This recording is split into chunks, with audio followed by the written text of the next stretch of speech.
Welcome to the Sisterhood Podcast. Pull up a seat and turn it up, because this season, we're not holding back. This is real life, real faith, and the kind of conversations you didn't know you needed. We're talking about following God when it's messy, trusting Him when it's unclear, and showing up even when it's not easy. No filters, no fluff, just truth, growth, and a whole lot of Jesus. So grab your coffee, slide into the booth, and stay a while. You're not just listening, you're part of this. This is the Sisterhood Podcast. Season 4 starts right now. Welcome back to the Sisterhood Podcast. We're so glad you're joining us again for another episode. This episode this week is going to be about Mother's Day and all about moms. But I'm going to let Megan share kind of the reason for this episode, because a lot of this, we kind of were on the same page with it, obviously, but it really stemmed from a passion point for her. Yeah, so we are forever trying to do thoughtful things for our mothers and really trying to think a lot about what that looks like for them and what Mother's Day means to us. And then once you become a mom, whatever that looks like, then you consider Mother's Day very differently depending on the season you're in. And I feel like every time we sit in church on Mother's Day, we miss it. We miss the mark. I feel like we miss the one, group, or we neglect another, or we put a lot of emphasis on what is expectation for a mother, and we diminish those that are operating in a different way as a mother. So I feel like it's always a big miss, and I'm always forever leaving Sunday service on Mother's Day frustrated because, and not that a man can't speak for women, because they definitely can, but it's always a man speaking up there. And while I think that God can definitely give something and deliver something through them and use them as the vessel that He uses them as every time, I think there's just a lack of true awareness in what it looks like to be a wife and a mother and a woman, because they just can't possibly. And so I think that's why it always feels missing for me. We, at our church, my dad has over the years, I think, become better about Mother's Day. So we give a Mother's Day gift out every year. And it's not just, I think we do like 25 and older. So you're hitting those like longing, waiting in the midst of it. New mothers, 25 and older. If you're like, if you don't have a child, if you obviously are in your 20s and have a young child, and then our widows, those we try to hit all areas, those that have lost a child, we try to hit at least some point of it. But I don't think it's been necessarily acknowledged, like, this is why you're having the opportunity to get this. Like, it's not just because you're a woman, like there's a reason. Yeah. So Yeah, I think it's just an opportunity. I mean, I can't imagine, like, I would not want to speak on Father's Day. I mean, maybe I would say like, thank you, or you're doing a great job. But it just loses in translation when it's not. So I think for me, I really wanted an opportunity to communicate what it is and encourage whatever that looks like for you and wherever you're walking right now. Well, and I think too, so many times, like, I mean, I was just having this conversation today. We were trying to figure out what we're going to do for lunch for Mother's Day. And it's like, why are we the ones, like, we shouldn't be the ones having to plan the lunch for Mother's Day. Our men should be getting together and saying, hey, we're going to do this. These are what we're going to get. And like, as the wife, and mothers, we're having to facilitate. Yes. Okay, we're going to ask so-and-so if they can do this. And then we'll each bring a side, and then we'll get the table set up and make sure and it's like, and then on Father's Day, we do it again, but for them, and they don't. We're not bitter. Yeah, I'm not salty. Have you ever watched The Middle with, what's her name? I think it's Diane something. She's like, Everybody Loves Raymond's wife in the show Everybody Loves Raymond, but she also plays the mom in The Middle. It's hilarious. I think it's on Prime, but it might be Netflix. But anyways, I could watch this. This is like Friends for me. I could watch it all the time, anytime. But every Mother's Day episode that they have in the, 10 seasons, maybe more that they had, she gets a foot bath. And it's the same foot bath from like CVS or whatever. It's an inflatable foot bath. And then one Mother's Day, she's like, I just want them to get me the thing I want. So she like leaves clues everywhere and literally tells her kids what she wants. And her husband goes, and all he heard was like, get me something different, instead of hearing the thing that she actually said. And he brings her back mustard pants, like yellow, bright yellow, like dandelion mustard pants. Like you don't you're a very specific person buying those pants. Yeah. And so I think that is probably the funniest way that we can look at Mother's Day is if we don't plan it, if we don't like organize it, if we don't like pretty much map it out and write everything down for them, it's just another day sometimes. I know our people try in their way, but I also think it stems from all the things that we do on the daily. Yeah. So there is such a heavy expectation on moms now versus even when we were growing up. Our mothers were expected to be moms. It was actually still semi frowned upon to work, to be out of the house and to not be a stay-at-home mom raising your kids, even when it wasn't possible. So they had very difficult expectations on them as well, because if it didn't matter if somebody was earning enough, your expectation was you have kids, you stay home, you raise your kids. You don't let I remember that phrase, you don't let the world raise your kids. You don't let a stranger raise your children. And then it was also impossible, even if you did have somebody that you partnered with, they were, providing, and then you also needed to work. It was impossible to pay for childcare. It still is. Still impossible to pay for. Yeah, it still is. So I think there was a weird expectation. Then somewhere, I don't know when the switch happened, but now I feel like there is a tremendous warp that's happened. And the feminist piece of things has really hurt us. Yeah. Because there's this huge expectation on us to be like, sacrifice yourself for your kids, but also, get the promotion, be self-serving, it's just it's a constant contradiction that we have to walk in, a constant tension that is expectation or we're failing. And it's crazy because you can sit in a room with a bunch of moms in all different walks. And if you say, I'm a working mom, it's like you can feel it. And then somebody comes in with, well, I don't, we only eat organic. We don't do sugar. And there's always this measure of failure. It never feels like a measure of success amongst women. Not like just a pat on the back. Good job. You're doing great. You can't possibly just do a great job in whatever we're doing. We have to do a great job that looks like this. It's wild. I just think it's probably the hardest time to be a mom and whatever all these other, add-on pieces are to motherhood. I think it just makes it impossible to ever feel like you're doing the right thing or doing a good job. Well, and you wrote this, it's not a poem, but like, it was like all the thoughts. And she wrote this piece that she's sharing with her church on Sunday. And because I help, I'm also going to be sharing at our church, and we'll share it on socials as well for you. But she just walks through the stages of motherhood and how often we try to rush past them. And that's kind of one of the things that society pushes. It's like the pressure to cherish every moment while also being completely overwhelmed in those early stages of being a mom. And people celebrate the baby, but nobody really prepares the mother for how much she changes too. And we go through so much as moms, that just the mental and physical load that we carry. I know for a long time, and I've told this to his face, but I told Caleb, I was like, you go and you don't have a single concern about Charlie. If I want to leave, I'm making all the arrangements for her. And it's not something that's considered unless it's talked about, especially in like the early parts of having a child. And now we only have one, so it's a little bit easier to navigate on getting help. I think. Well, getting help, I think, because people think it's less of a and assuming. Yeah, but I mean, it's like you're having to plan out, you're having to prepare, and for the guy, I'm not saying all dads are like this. And Caleb has been a lot better with this and asking, what's the plan for Charlie? Like before he does something. But it's still like, nobody talks about it. It wasn't told to me when I was like, oh, I want to have a kid. Like, well, you're going to have to. Well, and figure out and everything. You just did. Yeah.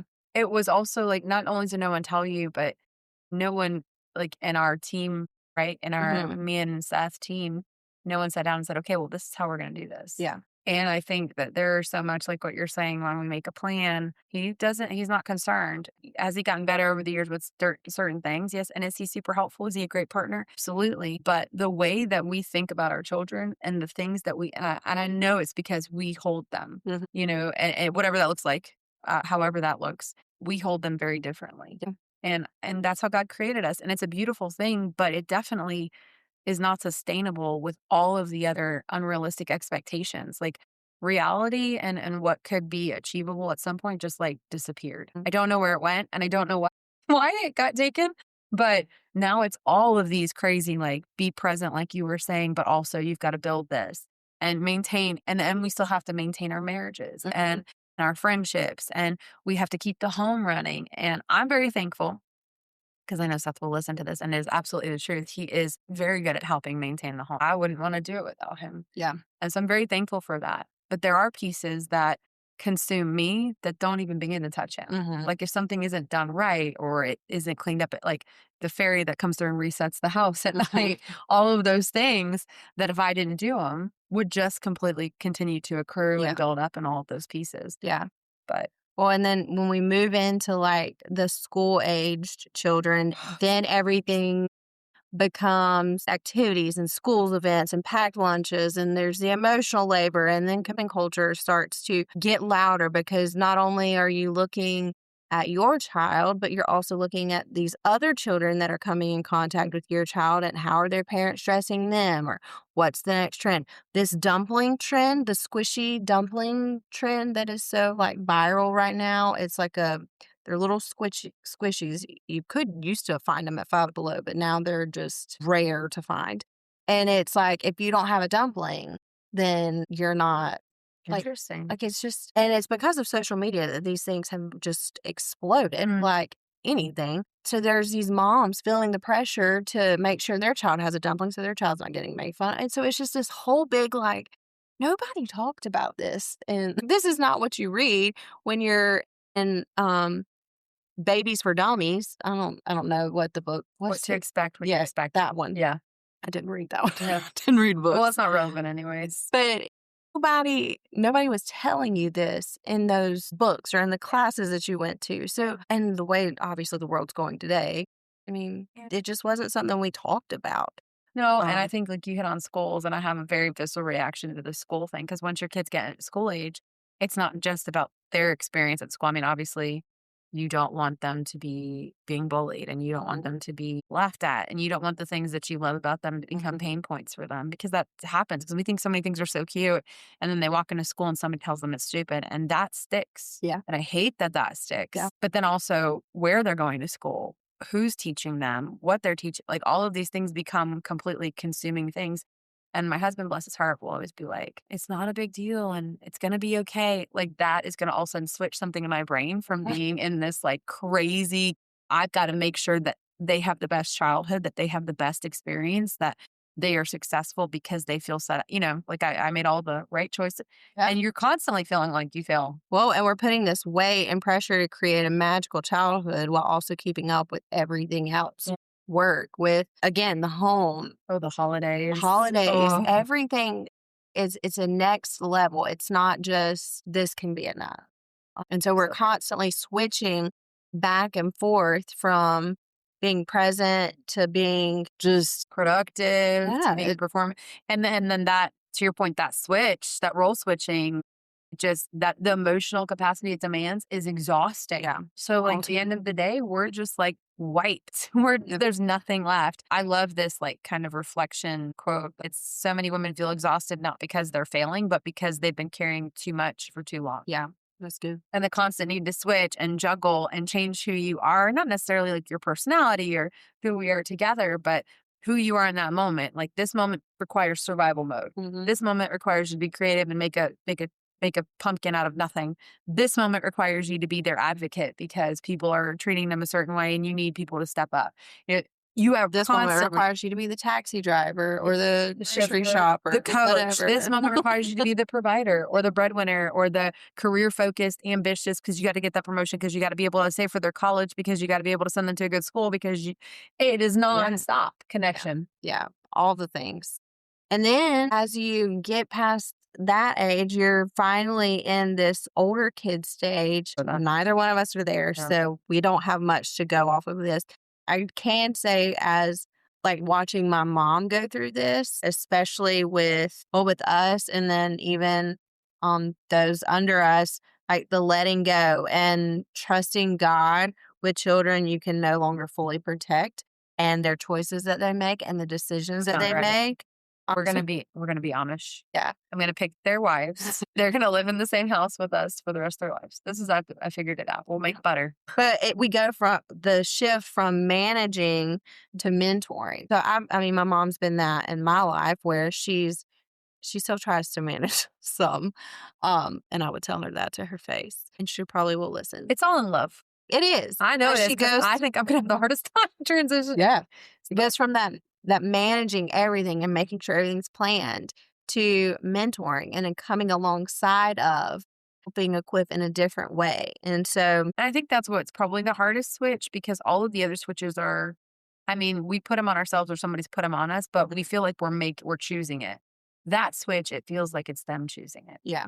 And I think that makes it, I'm not ready to even consider. Well, and this just says the grief that comes with realizing your children don't need you the same way anymore. No, Like I always want Charlie to need me, want me to snuggle with her. Like that's her thing. She's like, "Mommy, can we snuggle in your bed together until it's bedtime?" Like where I get frustrated at times, I'm like, "Can we just snuggle here on the couch?" Because then I have to get in bed clothes and I'm not ready for that yet. So like we make our whole little checklist that we've got going on in our head, and it's like, no, just stop. Just be, because she's not going to always want to snuggle. No. But I'm like, she will, because she's my Velcro child. Probably so. Yeah. Kingston is getting older, and it's interesting, especially when I go to school stuff, because I go to school stuff all the time. They wish I was less involved, I'm sure. Well, I think it is so hard to just not be there. And if you have opportunity to be there and you can, I just have a hard time not being there. Anyways, and we have a lot of things that we're doing, and it is the reason why I'm there. So there's a lot of good reasons why he gets to see me often, but it's watching it go from him seeing me often and loving it and like running to me to watching him second guess or be a little bit like quiet about our conversation when he does see me. And so like the other day, 2 days ago, it was early, like 6 in the morning, and he hadn't woke up. He was still sleeping. And I got in the bed and I just like wrapped him up and I like started like just snuggling him and kissing him right on his cheek right here. And I was just like, let me just snuggle you really tight. I just love you so much. And he was like, okay. I was like, I know you're getting older and you're not going to want me to snuggle you like this for very long, but I need it right now. And he was just like, I'm not going to get older. Like he was half awake. He was half awake. Yes. And then as he woke up, he's like, it's a little tight. So I know it's not forever, and that breaks my heart. The other side of motherhood that doesn't get talked about is starting to get talked about, but it's those that are longing to be mothers, those that are care in a different way through like foster care, those that have lost children through tragedy or any type of thing like that. Mothers that are, again, empty nesters, all of these different levels that it's like we focus so much in the service on those that are in the trenches of motherhood right now. And it's like, well, what about the one that is sitting there begging and praying God for a baby? And the one that's taking care of children that are not our own, or spiritually, emotionally, or in unseen ways. Yeah. And so we don't want to forget those of you either listening, because you're important, and what you're doing in whatever capacity is exactly where God has you right now. And it may be really tough and really hard, especially I can speak from the infertility side of it and that longing. It's hard. And when you see people around you celebrating something that you want to be so badly involved in, it can feel like almost like punishment. But I just want to encourage you that whatever the Lord's plan is for your life, find ways that you can now to be somebody for someone, whether it's through church that you can be involved with the girls and find a child that maybe doesn't have a mother. Maybe they're a foster child, or maybe their mother doesn't come to church. Finding a way to just connect with them and let them know that they're loved and cared for and just be that mentor.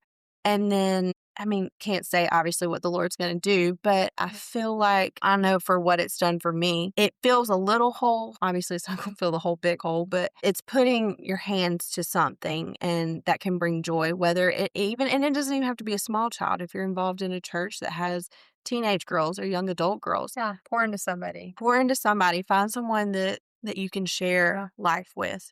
Obviously, that's our whole big thing here is don't do life alone. Right. Take time to find someone that you can just again share life with and encourage and be there for. And they might do the same or will do the same for you Yeah. in return for it. Yeah, but motherhood isn't, I think, to that point, it's not one story.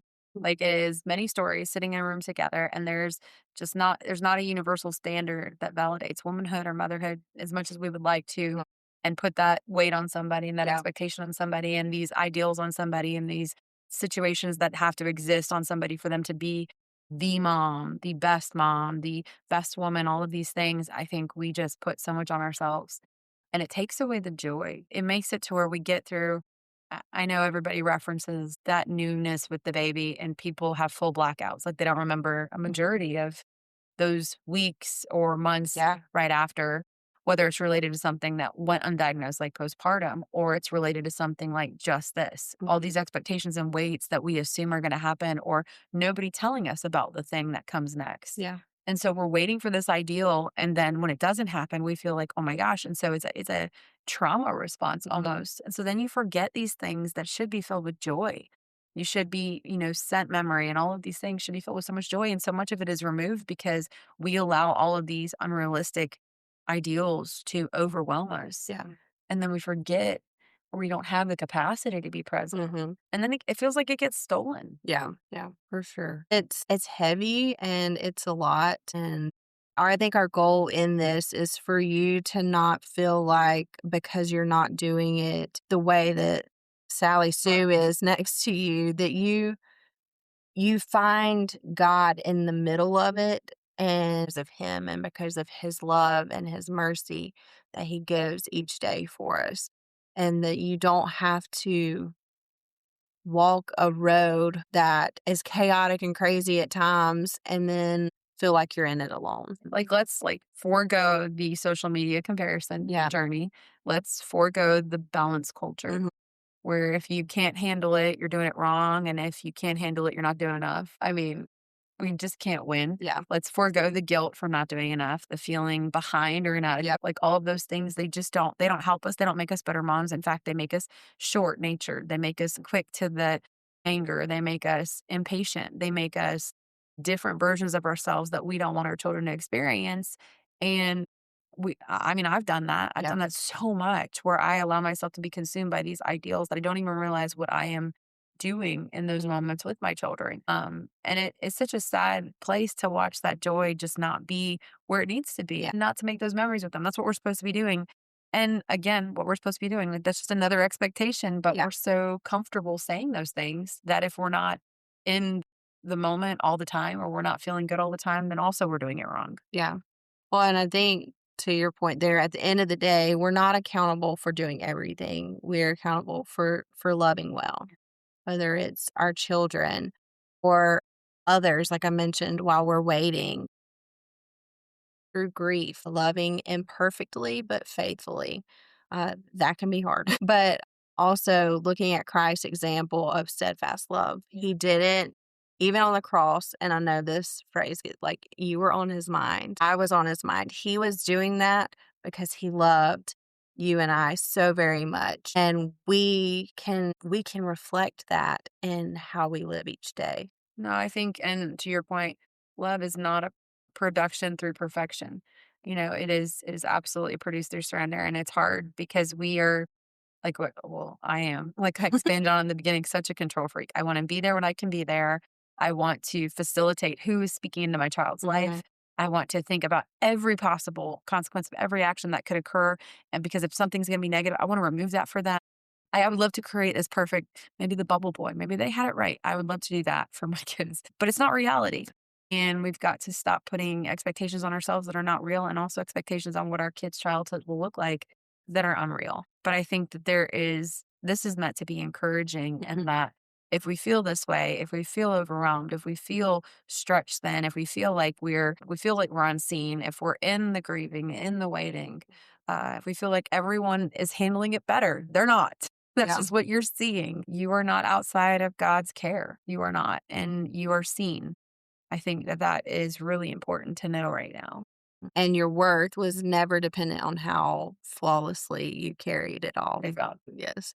Because we can't carry it all on our own. That's where we try to, it's that self-reliant piece that I can do it all by myself. I don't need anybody to help me. I can raise these babies. I don't need, but we need the Lord's help. We need the Lord's help. So much. And so whatever it looks like for you in this season, that's enough. Yeah. Like, don't try to be more than what He's called and prepared you for in this moment. Okay. So Megan beautifully wrote this piece, and it was so good. I was reading it this morning when she sent it to me, and just so very honest and real. So she says, Mother's Day always brings a mix of emotions, doesn't it? Gratitude, exhaustion, joy, pressure, and for some, grief, longing, and quiet ache, all sitting side by side. Because if we're honest, motherhood today feels complicated. We're living in a culture that has quietly reshaped what motherhood is supposed to look like. Somewhere along the way, realistic expectations slipped out the back door. In their place, we were handed something heavier, an unspoken standard that says, be everything. Be fully present with your children, but don't lose yourself. Be self-sacrificing, but also self-fulfilled.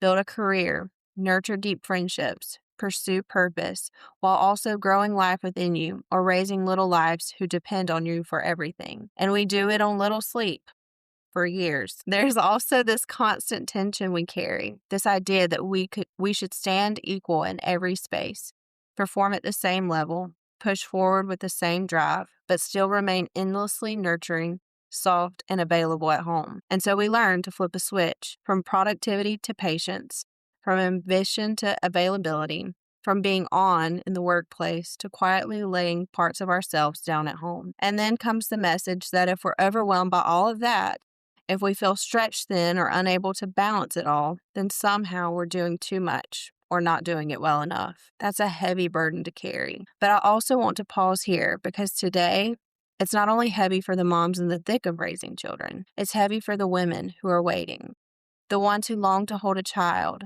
who have prayed prayers that feel unanswered, who sit in rooms like this carrying hope and disappointment at the same time. It's heavy for the women who have held children, who had to let them go, for the mothers whose arms are empty but whose hearts are still very full, for those carrying grief that doesn't have a timeline and love that didn't get the chance to be lived out the way they imagined.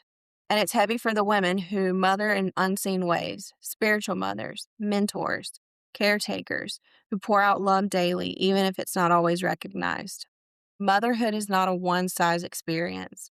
And today, it's important we make room for all of it. The joy, the exhaustion, the longing, the grief, all of it belongs. So here's the truth I want to leave you with today.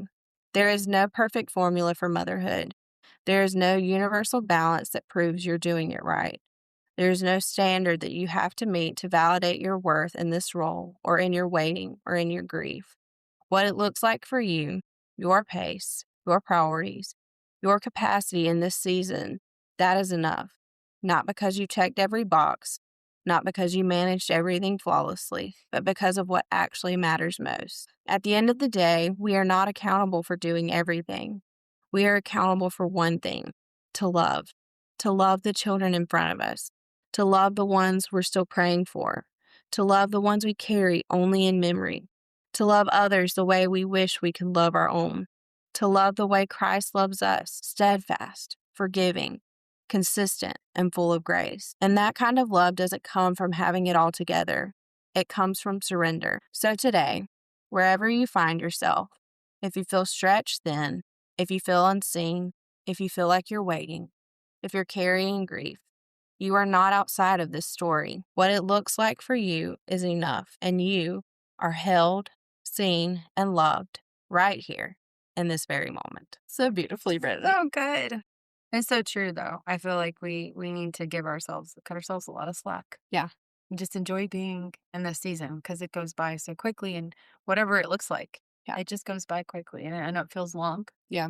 and hard and heavy and all of the feelings. So, our prayer for you this Mother's Day is that whether you're enjoying the day of celebration or you're just honestly trying to survive it, that you find God in the middle of it. He sees you and all the things that I just read. Yeah. And he's so proud of you. Yeah. You're his daughter. He loves you so, it's so big. Yeah. Don't forget it.